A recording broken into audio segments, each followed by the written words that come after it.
Bismillahirrahmanirrahim. Assalamualaikum warahmatullahi wabarakatuh.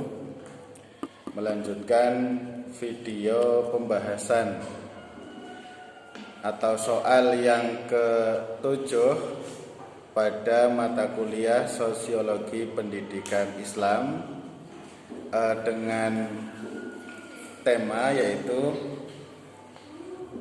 banyaknya anak muda Muslim yang belajar agama hanya melalui podcast, TikTok maupun YouTube dibandingkan dengan pendidikan formal maupun non formal seperti ngaji melalui kiai, ngaji melalui guru dan lain sebagainya. Nah, hal tersebut tentu menentang fungsi lembaga pendidikan Islam secara formal sebagai institusi atau lembaga sosialisasi keagamaan. Nah, menjawab pertanyaan tersebut kembali saya mengutip dari beberapa pendapat, khususnya tokoh-tokoh kiai yang saya ikuti, tokoh-tokoh agama yang saya ikuti di kalangan Nahdlatul Ulama. Bismillahirrahmanirrahim. Para ulama, para tokoh agama menyikapi perkembangan yang saat ini muncul, yaitu fenomena anak muda yang lebih banyak belajar agama melalui podcast, tayangan di TikTok maupun YouTube sebagai sebuah tantangan sekaligus peluang bagi lembaga pendidikan Islam formal. Nah, mereka menyadari bahwa perkembangan teknologi dan media digital itu telah menggeser pola sosialisasi keagamaan tradisional yang selama ini berlangsung secara tatap muka atau muwajjahah di lingkungan pesantren maupun di madrasah diniyah.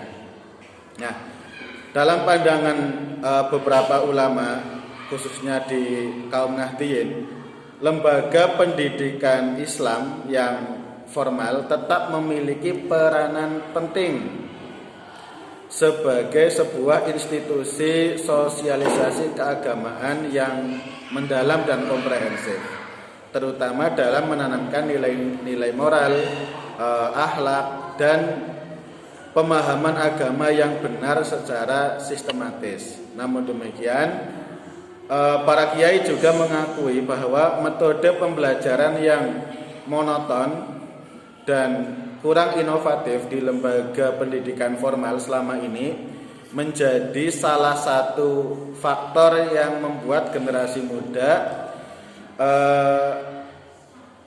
bosan dan mencari alternatif belajar lain melalui platform digital yang lebih fleksibel dan menarik. Nah, untuk menjawab tantangan ini, para kiai-kiai NU mendorong lembaga pendidikan Islam untuk mampu dan mau bertransformasi dengan mengintegrasikan teknologi digital dalam proses pembelajaran tanpa mengurangi esensi keislaman, tanpa mengurangi isi atau nilai-nilai daripada keislaman. Mereka menekankan pentingnya pelatihan kompetensi digital bagi para ustadz, para guru, agar mereka mampu menggunakan media sosial dan platform digital secara keseluruhan sebagai media dakwah, sebagai sarana dakwah, sebagai media ngaji yang efektif. Selain itu, kurikulum yang ada juga perlu direvisi agar lebih relevan sesuai dengan muqtadal hal atau sesuai dengan keadaan tuntutan zaman yang saat ini. Contohnya dengan menggabungkan ilmu agama dengan keterampilan digital dan kemampuan berpikir kritis. Nah, mereka juga berperan sebagai pembimbing yang memastikan bahwa konten-konten keagamaan yang disebarluaskan melalui platform media digital tetap sesuai dengan prinsip-prinsip Islam ala ahli sunnah wal jamaah, dan tentunya terhindar dari pemahaman yang keliru dan ekstrim. Nah, kemudian menjawab dalam konteks sosiologi pendidikan Islam. Para kiai di kalangan Nahdliyin memahami bahwa digitalisasi dapat menggeser otoritas keilmuan dari model sentralisasi di pesantren ke model yang lebih plural dan tersebar di dunia maya.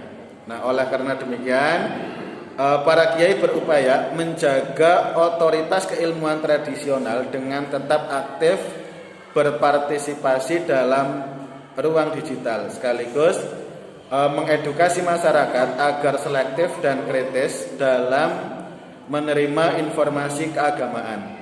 Nah, dengan demikian para tokoh agama, para kiai di lingkungan NU melihat fenomena ini sebagai sebuah momentum untuk memperkuat fungsi lembaga pendidikan Islam yang formal dengan cara mengadopsi inovasi teknologi dan metode pembelajaran yang kreatif, sehingga pesantren maupun madrasah tetap menjadi pusat pendidikan keagamaan yang kredibel dan relevan dengan era digital saat ini. Sebagaimana prinsip yang saya sampaikan pada video sebelumnya yang dipedoman oleh Nahdlatul Ulama, yaitu al-muhafadzatu alal qadimi sholih wal ahdzu bil jadidil aslah.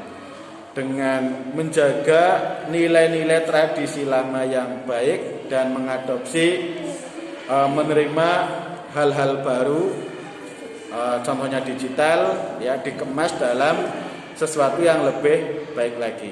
Demikian jawaban untuk video soal yang ketujuh.